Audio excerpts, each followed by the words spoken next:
Are you ready to perform at your highest potential? Thank you for joining this GP Strategies webinar, where we'll explore best practices and innovative insights to help you and your organization improve performance. Thank you so much, Zachary. And first and foremost, thank you to all of you for taking the time to come along and be part of this webinar experience today. I know we're all very busy people. We've got plenty of demands in our time, and to spend an hour to come along and to explore diversity, equity, and inclusion, I know is an ask. So we're very appreciative you've all chosen to spend an hour with me. And I will build upon Zachary's lovely introduction in a second, but I want to just quickly just position our webinar today and really to invite you all to get into the mindset of diversity, equity, and inclusion. But specifically, today is all about exploring the strategic dimensions of diversity, equity, and inclusion in any organization. We're going to understand, of course, the fundamental principles around inclusion specifically. We're also here to explore the transformational power that an inclusive culture can have in creating more dynamic, more innovative, more equitable, more cohesive, more human workplaces for us all. And quite frankly, how we can connect that cultural development to wider organizational success or KPIs. So today, our goal really is to invite you to explore what DEI really takes in any organization, but also to equip you with some tangible insights as to what are the levers that your organizations could, or quite frankly, should be pulling if they are committed to creating that inclusive, equitable, fair, respectful organization that does ultimately lead to quite tangible key outcomes and results. I'm going to just quickly build upon Zachary's really kind introduction and to give you a bit more flavor about me, really briefly. My name is Alistair. My pronouns are he and him. I am a senior diversity, equity, and inclusion consultant and a business psychologist, and I work in the GP Strategies DEI division.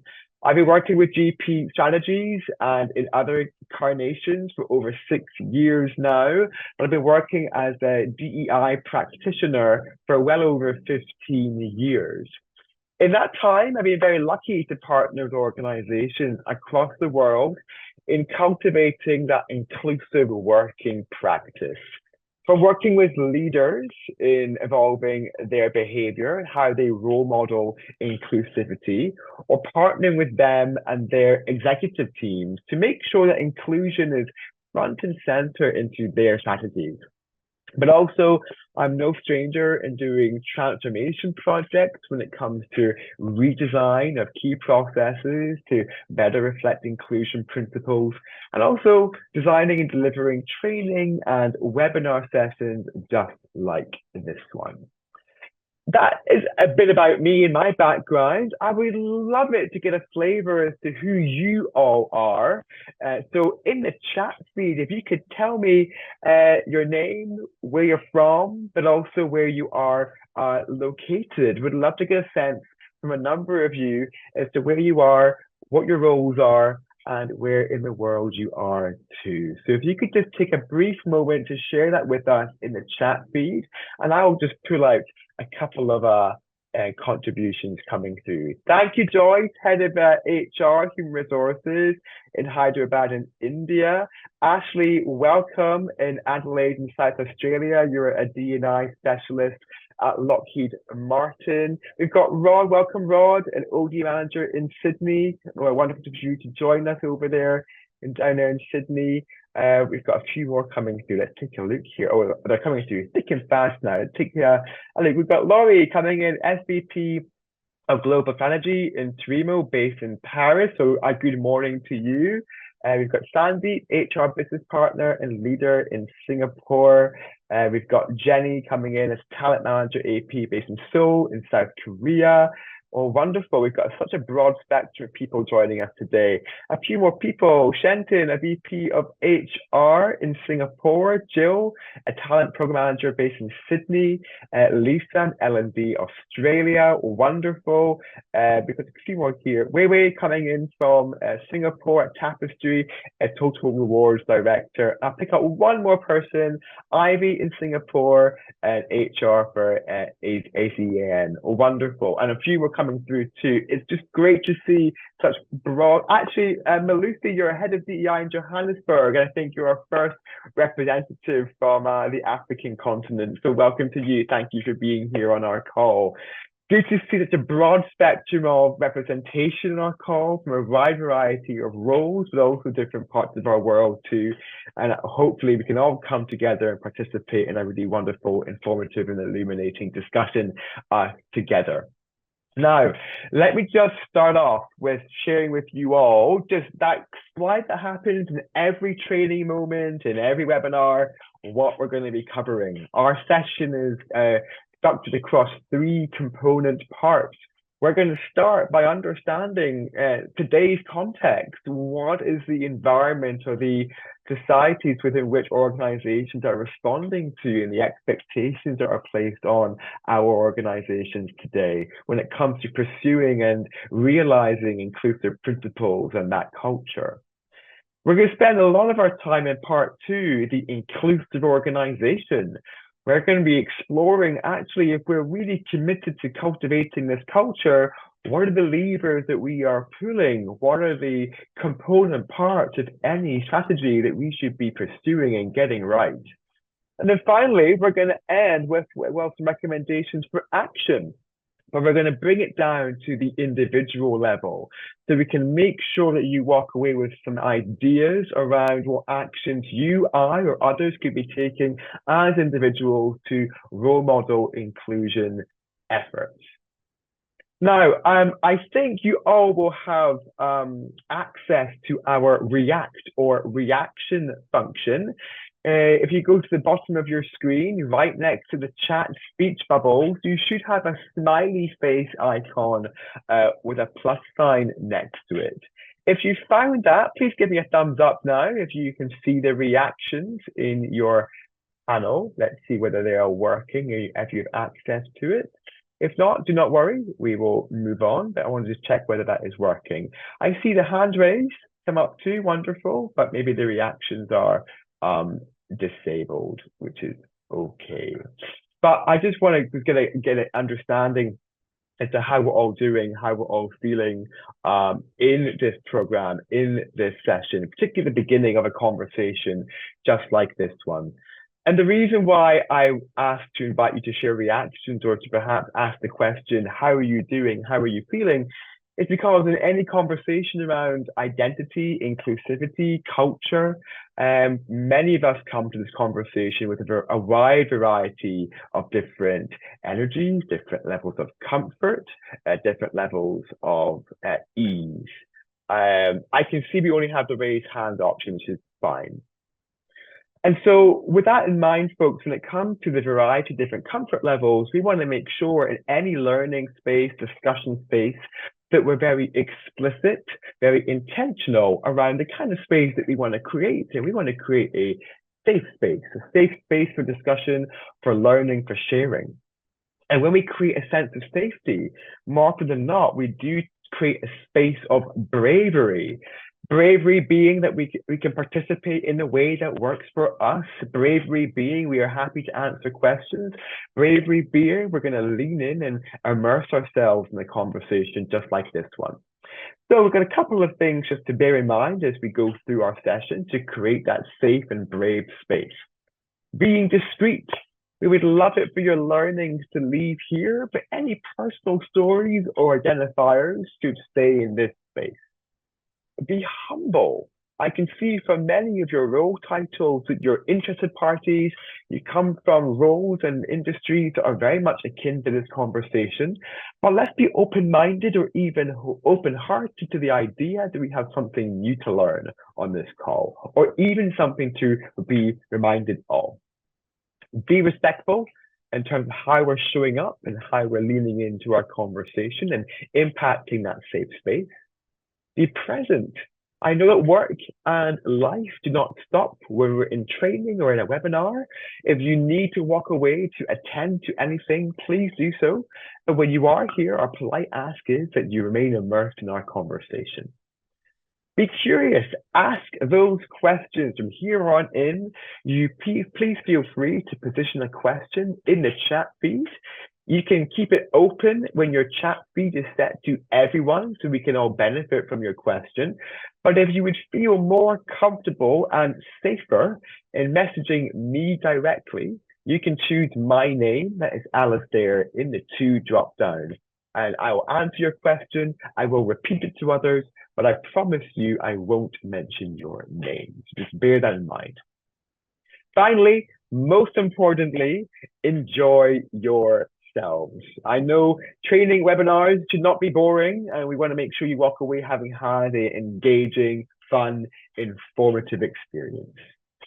If you are happy to commit to these principles to create a safe and brave space, could you just simply in chat feed write yes or a Y for yes?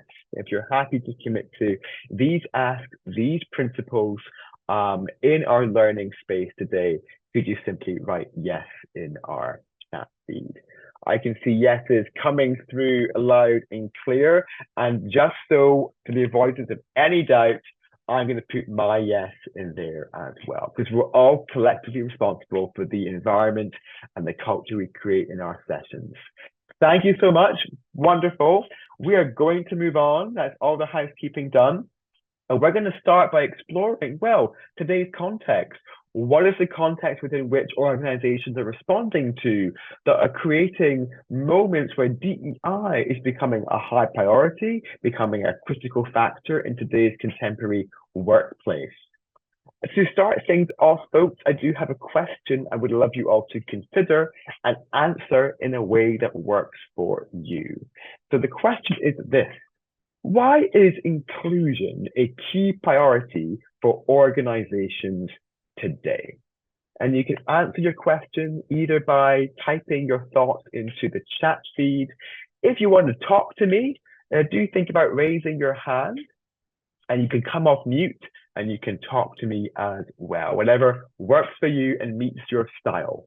But why is inclusion a key priority for organizations today?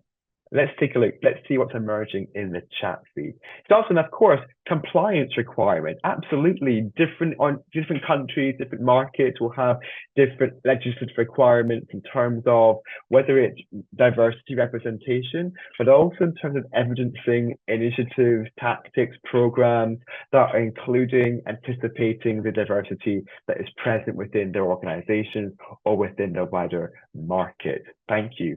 Jill, the benefits from diversity of thought, 100%.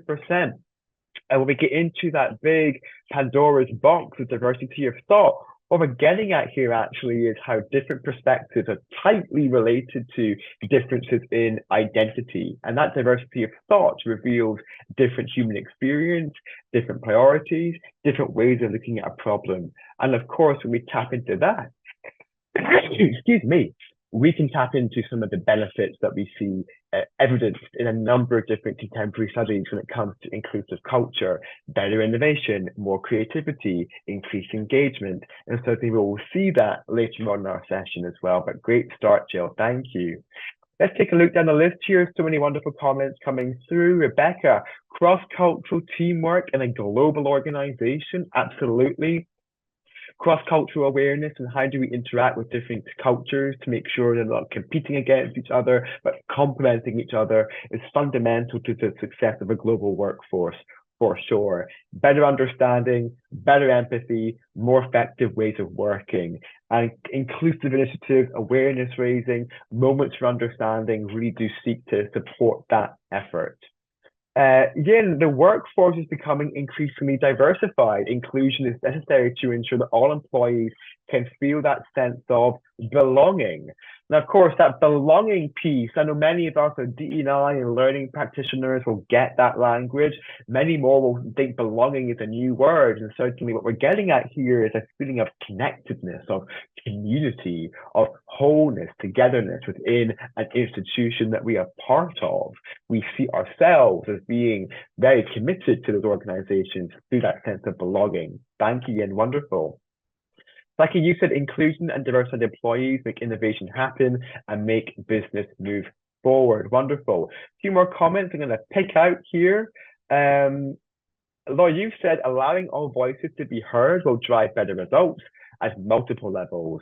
Employees' engagement, satisfaction, better relationships with clients who are diverse too. Great point. If we are in client-facing organizations, our clients want to make sure that their inclusion priorities and their principles are being reflected in those who they partner with. Not only that those who they partner with are reflective of the community that are present within their organizations. Wonderful. I'll pick up two more. Amanda, you have said creating a culture where every individual feels valued, respected, and able to contribute their ideas and perspectives without fear of discrimination and bias. Eloquently put. I love it. Beautiful contribution. And Alicia, employee engagement, globalization, where workforce is more diversified, and to create a better workplace. So if I were to distill and summarize all your contributions there, what we can see emerging is, well, number one, we are a highly globalized workforce these days. We want to make sure that we create moments of opportunity to better understand how to navigate the different priorities of our workforce, the different cultural nuances between them. So when it comes to those moments that matter, hiring, performance management, team meetings, collaboration, tapping into diverse perspectives, we can do so in a way that is intelligent, that is nuanced, that's understanding of those differences. But not only that, the second theme I think is emerging from your contributions is, well, it's about our culture, it's who we are, it's how we want folks to feel in our workplaces. And certainly now we're seeing organizations really double down on, well, actually, who are we? Who do we want to be? What kind of culture do we want to create for our people so it feels positive for them to be in this workplace, in order for us ultimately to reach those different outputs and those different outcomes. Let me go on a bit of a narrative with you all. Oh, sorry, I'm seeing we may have a hand raised. I'm being prompted. Laura, you have your hand raised. What are your thoughts here? You are on mute, so you may want to unmute yourself. You can do so. There you go. You're off mute now. Wonderful. Yeah, I'm sorry. It's just the wrong use of the icon. Sorry. Emoji. Oh, no worries. that no worries. But hey, that is a lesson for all of us. If you use your raised hand, we will ask a question. Thank you so much. Thank you. No worries at all. Right. Well, folks, I'm going to go in a bit of a narrative here. We're going to just explore, well, what is our cultural context within which we're finding ourselves in 2024 that is creating the environment and the reality that many of you have illustrated in your answers. So we're going to go explore a bit of theory, and we're going to explore some really interesting statistics as well. So really, in responding to significant worldwide events that challenge values and identity, organizations face really heightened stakeholder expectations from their current stakeholders, but also from prospective ones. So really placing a significant emphasis on transparent and perhaps ethical, but also inclusive conduct as organizations. What we've seen throughout the last 7 to 8 years when it comes to responding to significant societal events or the pandemic, or even in our current context, the polarized politics is, well, for many organizations, number one, reputation management becomes paramount as they navigate potential scrutiny from the public, but also their own stakeholders when it comes to these different issues and concerns. But not only that, there are a wider number of pressures from regulatory bodies, competitors, societal norms, but also wider expectations of their workforces that compel organizations to, well, reevaluate their actions, think about their culture, think about what they represent, but also how they're meeting broader or perhaps even evolving societal expectations. Organizations are now being expected to respond to a complex landscape where they must lean into stakeholder concerns, think about their reputation and what they stand for, navigate those external pressures, and come to a place where they realize actually what their position is on many of these different things. And what we see in data, in studies, is that many current or prospective employees are looking for their organizations to take a stance on societal matters, on moments that matter, that affect their people. And that then gets organizations start thinking about their culture, who they are, what they stand for.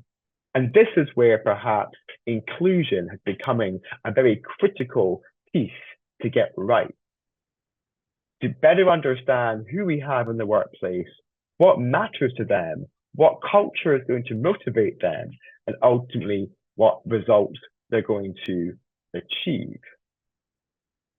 We can also distill this down into something a bit more tangible.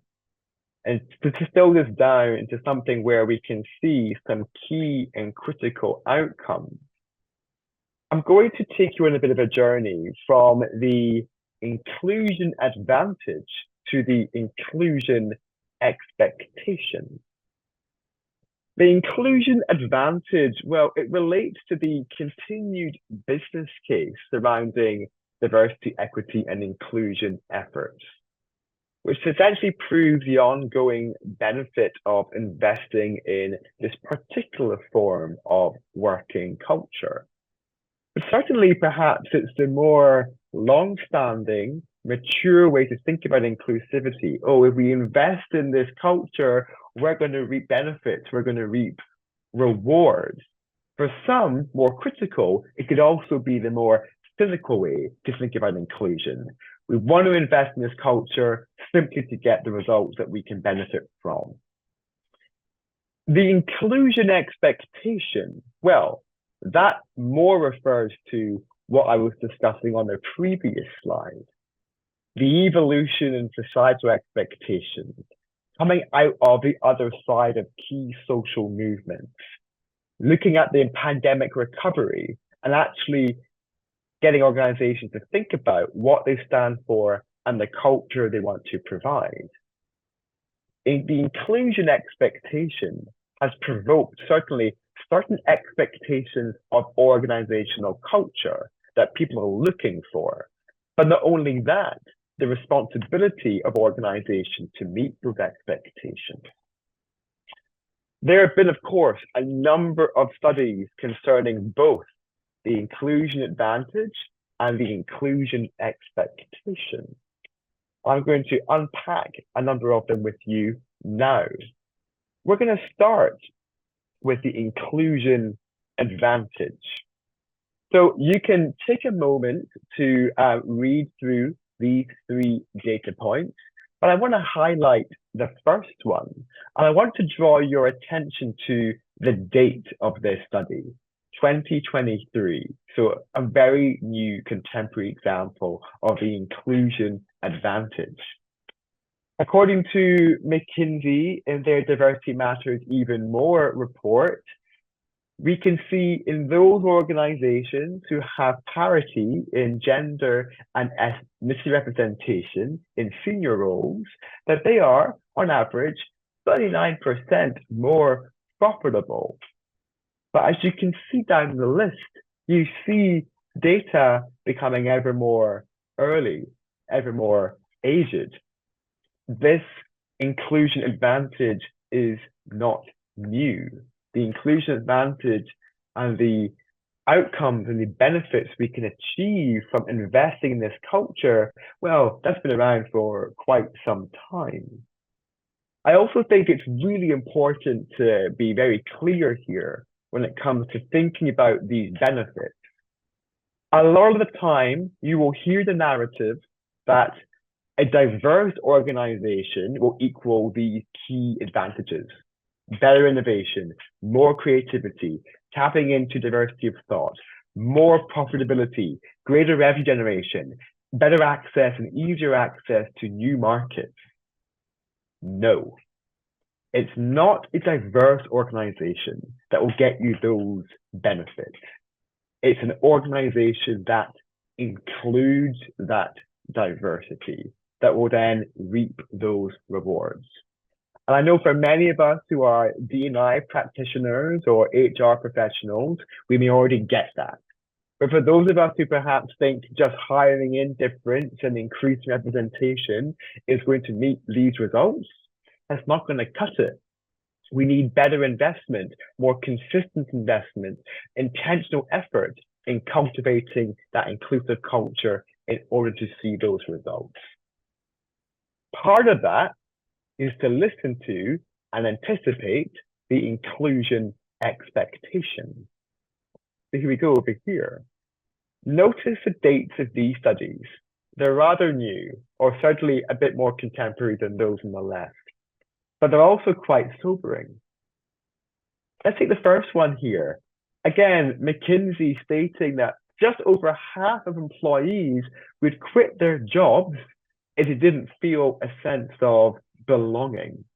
Now, of course, we may have to caveat that statistic because perhaps it's hinting at people who have the privilege and the ability just to walk away and quit their job without other considerations.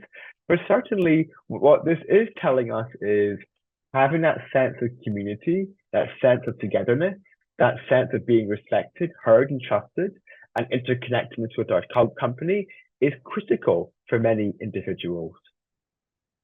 The second one here is really interesting too, from Deloitte this time. 47% of employees look for an atmosphere where they can be themselves when choosing where to work. So, inclusivity consideration, being able to be our authentic selves, being able to be who we are in our workplace, in our culture, is actually something that is critical to those who are choosing whether to accept or not accept job offers. So of course, it's incumbent on organizations to start thinking about how are they evidencing that, how are they promoting that, and whether that evidence is authentic, is true, is right. I'm going to pause there, everybody. Are there any thoughts, any reflections? Let me know in the chat feed. Do these statistics surprise you? Do they confirm what you already had a hunch around not only the expectation, but the advantage? Or is anything surprising to you? Anything here you didn't really anticipate or know around the inclusion advantage or expectation? Leave your comments in the chat feed. Any thoughts, any reflections?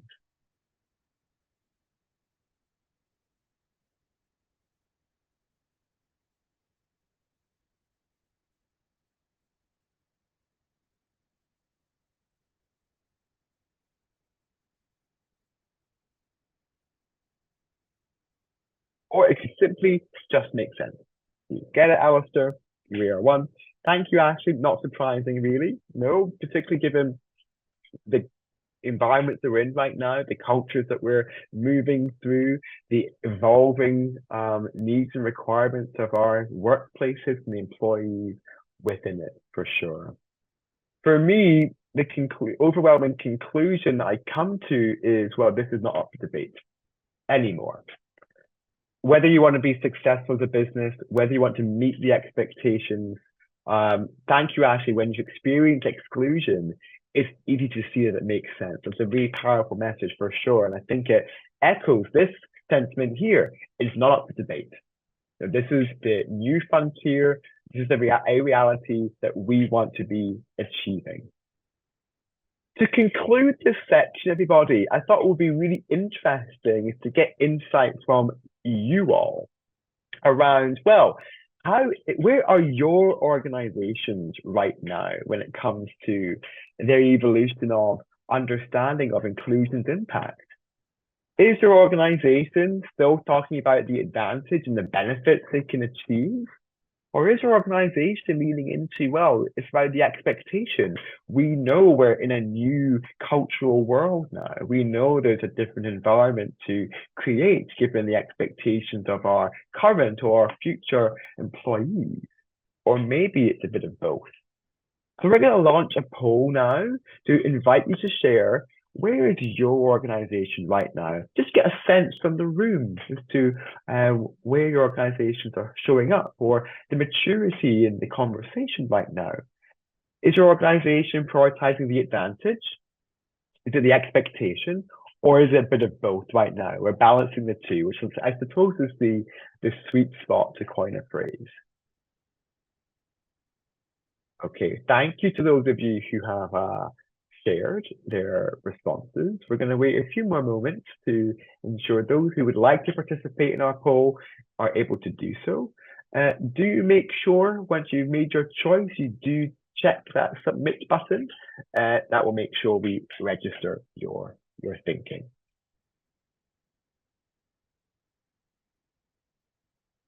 Okay.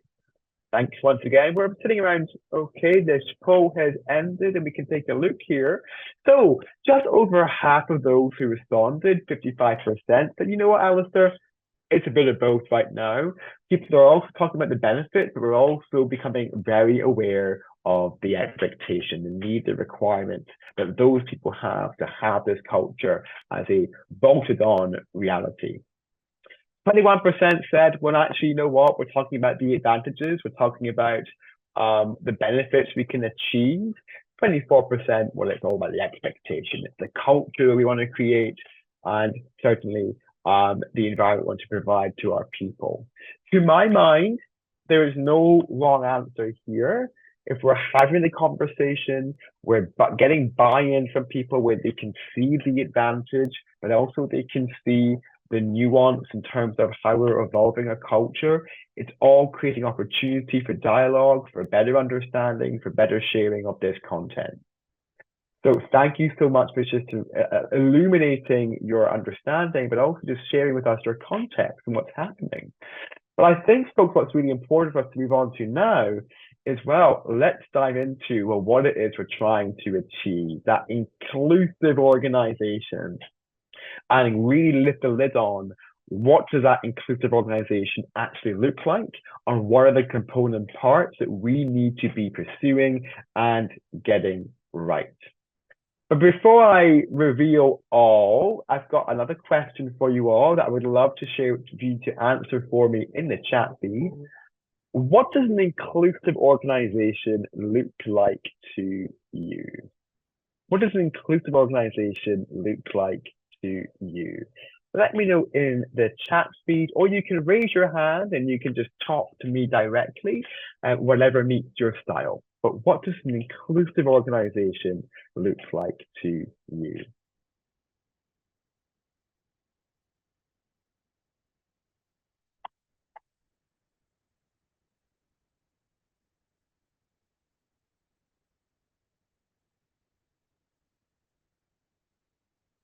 And it could be something that you are thinking in terms of your own organization and what you're currently doing, or aspirations, what you'd like to see happen within an organization.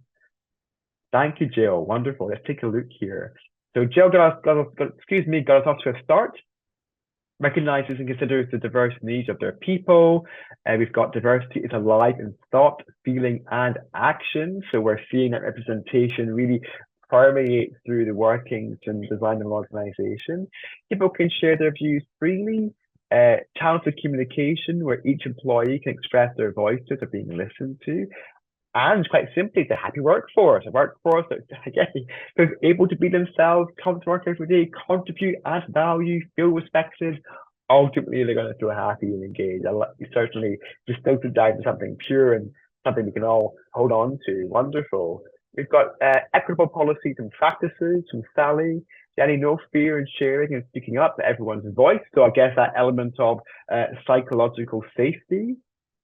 Ivy, you have said an open culture workplace where every individual is considered and valued and employed with equal opportunities to develop. Amanda, open communication and a celebration of differences. And certainly the definition I'm about to share with you all certainly echoes and reflects much of what many of you have said in the chat feed. Let me just read this out to you all, and then I'll unpack it a bit further. So an inclusive organization leverages visionary leadership, innovative organizational and process design, and a commitment to empowering diversity, ensuring every voice is heard and valued for collective success. It is an unquestioned way of business that equates to that success. So let's just unpack this a bit further. We've got visionary leadership, the ability for leaders to anticipate the needs and requirements of their people, to talk about it, to prioritize it, to demonstrate an open culture and acceptance in their behavior, what they greenlight, paving the way for innovation and for those diverse contributions to be heard. We've also got innovative organizational and process design here. They want to make sure that we are being strategic in the thinking of our culture, what is written into our values, how our key people processes across hiring, performance management, succession planning are being designed to better anticipate diversity. But not only that, those other moments that matter, team meetings, one-to-ones, that they are being designed purposefully to meet the demands of a cross-cultural, diverse workforce in terms of style, that we're being more nuanced and intentional in the design of our organizational ecosystem across process, across policy, across critical moments in our teams. I'm going to put out a couple more things. Commitment to empowering diversity. So there's a dedicated effort within that inclusive organization to promote diversity by recognizing it, valuing it, and leveraging it through policy, through that intentional design, to make sure that we're creating that environment that works for all people. I also want to jump to the end, the unquestioned way of business. That this is embedded into the core fabric values of that organization and the daily operations of the organization, where every support function, every part of the business has a diversity plan, has an inclusive way of working, and that design permeates throughout what they do. It is an unquestioned way of working. So with that in mind, I'd like to ask you a follow-up question. Given this definition of what an inclusive organization is all about, what does your organization do to reflect inclusion right now?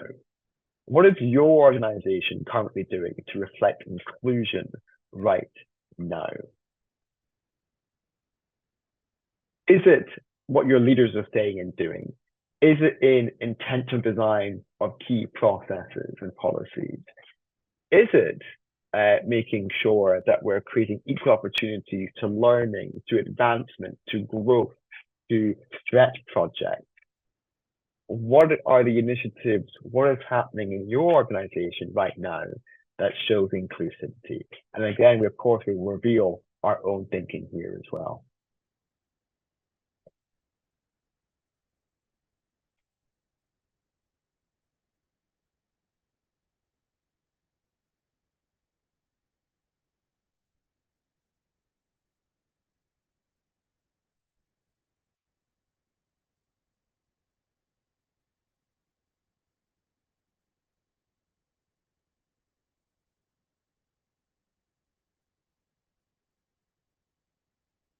Thank you, Jill. DEI strategy fully supported by leaders. That's the golden ticket right there. We've got a community of leaders who support it, talk about it, are visibly showing up in their commitment, are being vulnerable in terms of the stories they can tell to show the impact that this can have.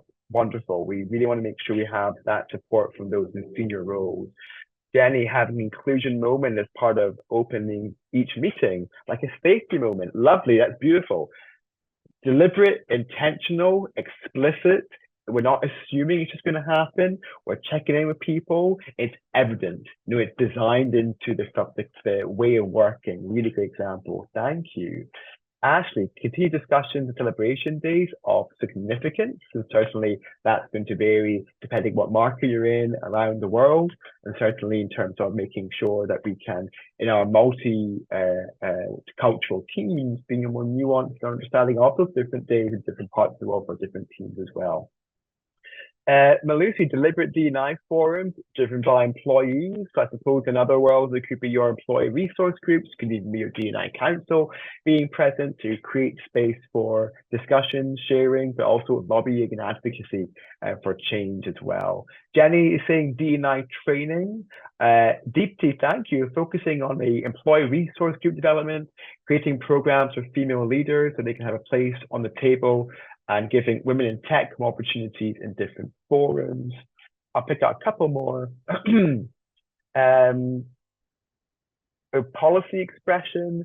We included EID as one of the KPIs for all leaders, which directly links to their bonus payout. I love it. Well, absolutely. I think that is one of the biggest fundamental interventions we can do with our leaders to make sure there's commitment, there's accountability, and we actually see that behavior change happen. Wonderful. So wonderful contributions, getting me very excited to share with you what I'm about to share with you all. I think we're going to be on the same page here when it comes to the levers that we need to be pulling in order to create that inclusive organization.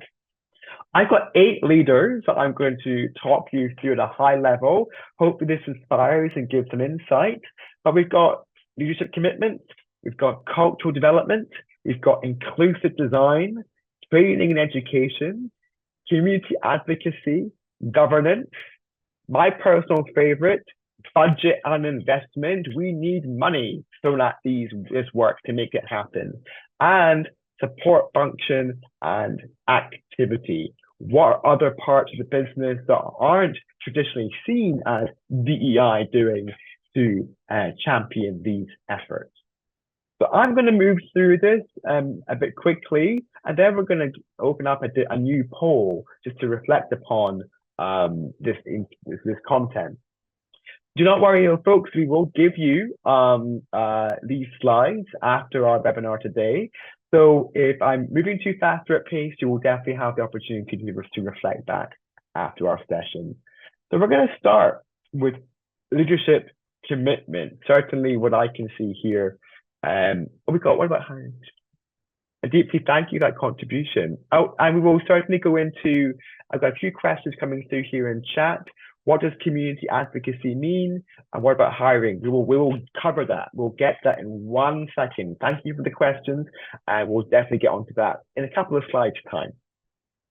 So we're going to start with leadership commitment. So essentially here, our leaders need to establish a clear vision for inclusivity, but also participate in ongoing training themselves and also be held accountable for promoting inclusive practice.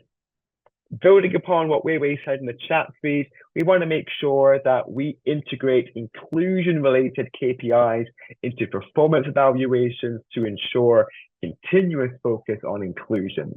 And if that is also related to their remuneration and compensation, well, we're going to see that behavior change. We're going to see that be delivered. And those KPIs, to my mind, should be specific to inclusive behavior. How are these folks showing up? And how are they impacting the people that they lead and manage? We've also got then cultural development. Here we see those celebration days being evidenced. Here is where we see the employee resource groups or the networks being created, and also creating space for sharing, community sharing, open dialogues, listening sessions, town halls to find out what is and is not working here, to ensure we can keep on top of the expectation, the requirement of our people. I also want to make sure with our employee resource groups that they are established, they are funded, they are well structured, there's a focus, there's a plan to ensure that they are becoming not just communities for sharing and support, but they are becoming internal lobbying groups to those leaders and to those people who are in positions of responsibility and authority, championing the changes that those communities need to see within those organizations. Okay, then we've got inclusive design. For me, this is all about policies, measurement, and accessibility. So we wanted to develop inclusive policies, for example, flexible working, non-discrimination policies, anti-harassment policies, inclusive parental leave, the list goes on. We want to make sure our policies are representative of the diversity that we see within our workforce, that they are regularly reviewed and updated, not just to reflect local legislation, but we can do better than that, but to reflect best practices in inclusivity and what our resource groups are telling us those communities need and want to be evidenced within those policies. But design also touches how we're measuring people as well. So across hiring, performance management, even succession planning, are our decision-making processes robust, evidence-driven, and equitable? Or are they fairly designed? But also, do they feel good to go through as a different type of person? So do they feel as if they're anticipating different types of representation, different types of identity markers or not? Are we proactively designing these processes? We've got training and education here. We want to make sure that we do provide opportunities for DEI awareness raising for all employees. But not only that, that we also provide specialized workshops, whether that is in intersectionality or allyship or communication, or workshops that raise awareness on key demographics, whether that might be the experiences of women in the workplace, whether that could be the experiences of other gender identities, whether that's those folks who are non-binary, those folks who are transgender, who might have different experiences in their workplaces. We also want to raise awareness on those folks who may have neurodiverse conditions, even folks of different generations, so we can better understand the nuances and requirements and expectations of culture for those different communities. We also want to make sure our learning is continuous. There are key learning pathways, are incremental, that we never just provide a one and done learning moment. Okay, we've got community advocacy here. Here is all about external partnerships and being involved in our local communities where we are present. So we might want to, as organizations, build partnerships with external DEI advocacy organizations and encourage our employees to participate in community DEI initiatives that are important to local communities where we as organizations can make a real impact. We also want to align our corporate social responsibility activities to support DEI goals. And part of that would be partnering with these local community groups in a way that aligns our CSR ambitions with our DEI work as well. So being active in our communities and advocating for those communities who may be underrepresented within the markets within which we are present as organizations. Governance and measurement, really, really important. We need to keep all these different moving parts on track. We also need to keep those who are responsible for them accountable for their efforts.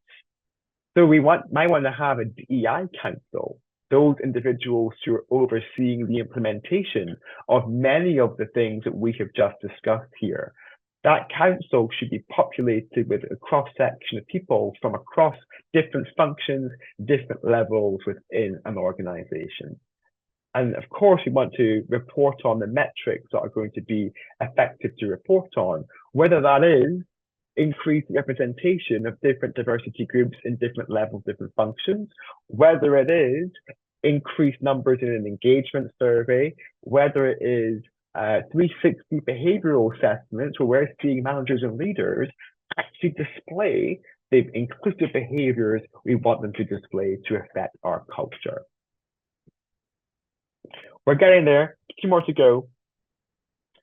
My personal favorite, budget and investment. We need to allocate significant and sufficient budget to the resources that are going to support DEI initiatives. So for example, that would be compensating your DEI council and ERG leads. They're effectively taking on extra work and responsibility, and too much of the time, they're not given the compensation they require.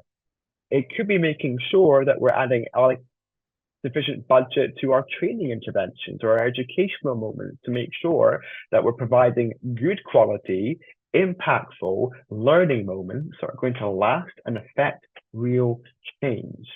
It could be budget in transforming our key processes, how we hire and the tools that we use to hire, whether it is transforming our performance management process to go through a redesign to better anticipate the needs and requirements of our people. We don't do any of this work successfully unless you've got a significant, sufficient, and appropriate budget in order to do it. And finally, we got there, the support functions. Whether it's HR, marketing, finance, I could even put in our procurement teams. What are they doing to inclusively conduct their work? So for example, it could be in the marketing team that they, in their comms, in the language that they're using, in the visuals that they are creating, that they are consulting our resource groups to ensure that they're being as inclusive as possible in terms of the messaging they're putting out there and the imagery that are being used to represent the organization. Each function within the business should be thinking, how are they practicing inclusively? What are they doing to get this right? And they should each have their own I&D plan, but also thinking about the design principles of inclusion to apply to their business and their part of the business. A lot to take in here. I fully appreciate. I just threw a lot of information at you, but I would like to bring this all together now and to invite you to participate in our second poll of the day. Which area of an inclusive organization is your business currently prioritizing? And you could pick all of them. You could pick one. You could pick a couple. Or you could tell me, you know, Alistair, it is none of the above. We're not doing any of this right now. So which area of an inclusive organization is your business currently prioritizing? And do not forget to scroll down, folks, so you'll see all the other options truly represented across the poll.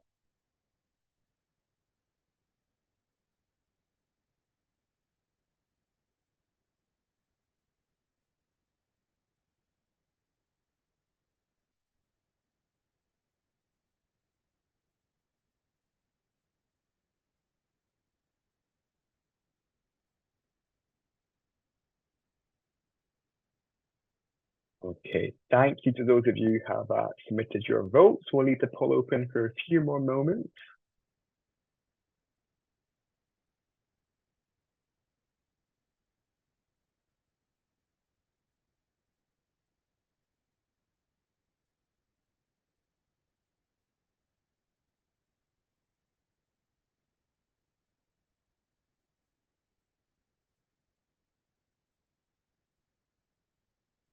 Okay, thank you. We'll end the poll there, and now we're going to share the results. Let's take a look here, folks. So let's take a look here. The overwhelming two that are coming through pretty strong is the cultural development, so the existence of our resource groups, the work on our values and our culture, but also training and education, raising the awareness of these core concepts, ideas, but also perhaps those specialized programs too.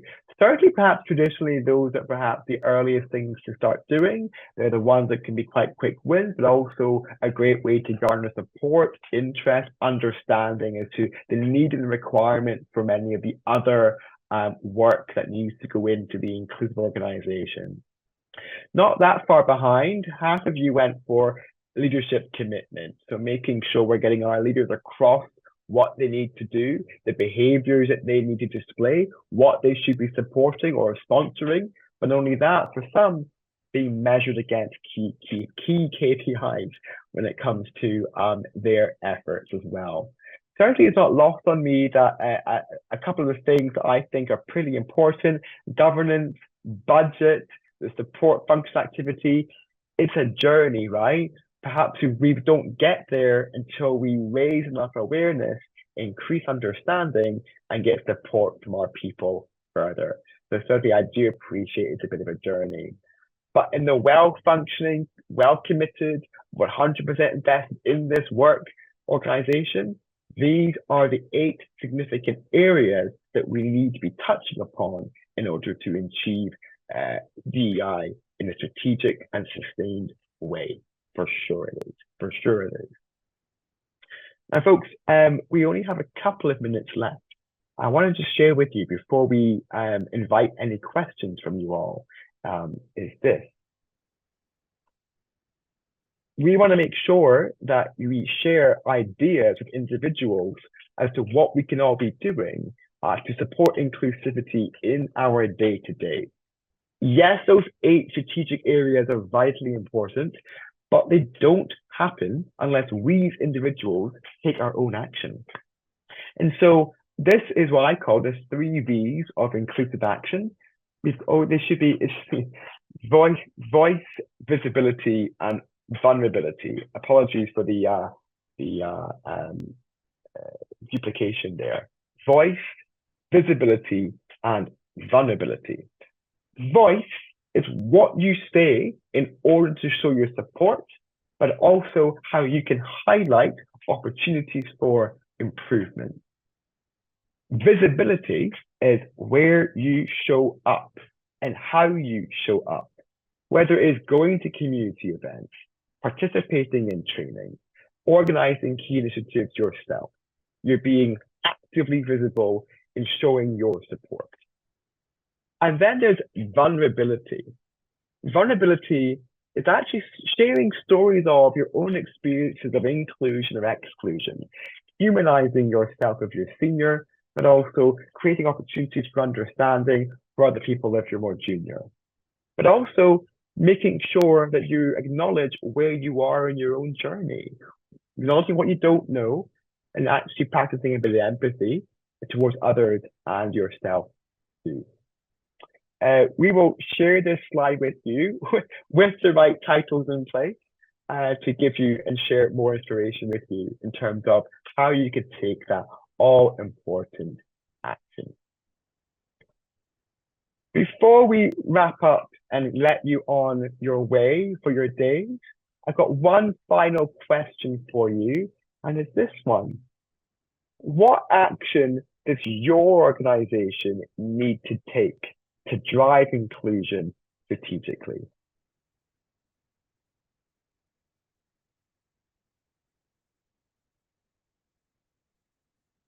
What action does your organization need to take to drive inclusion strategically? And Ashley, I love your comment here. Important to provide empathy to those who are still on the journey and learning to be more inclusive. Absolutely. Great.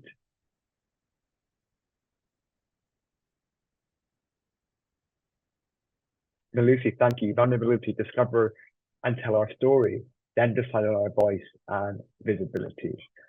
Those vulnerability moments are really powerful, particularly if they come from people who are senior, to humanize this conversation, to show that we've all got our own pathways on this, but also it offers transparency and builds trust as well. Absolutely wonderful. Sandy, intentional leadership and active advocacy are still things we need to be pursuing and seeing and realizing. Thank you for that contribution there as well. Wonderful. So folks, I am aware we are at time, and I do not want to take any more than I am able to. One final thing, we humbly invite you to tell us if you are interested in finding out more about GP Strategies DEI or our wider learning solutions. Do let us know via our final poll, either yes or no. And if it's a yes, then one of our account managers will be in touch with you to describe more of our work and the opportunities you may have to partner with us as well. So if it is something that you'd be interested in, do let us know by saying yes or no. And one of our account managers or marketing team will be in touch with you to share more information with you.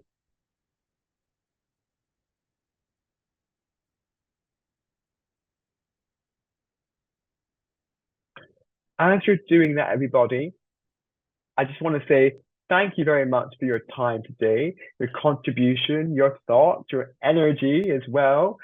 We very much appreciate it. It's very, very great to come together as a global community and share our insights in this space. If you want to know more, again, please say yes to our poll.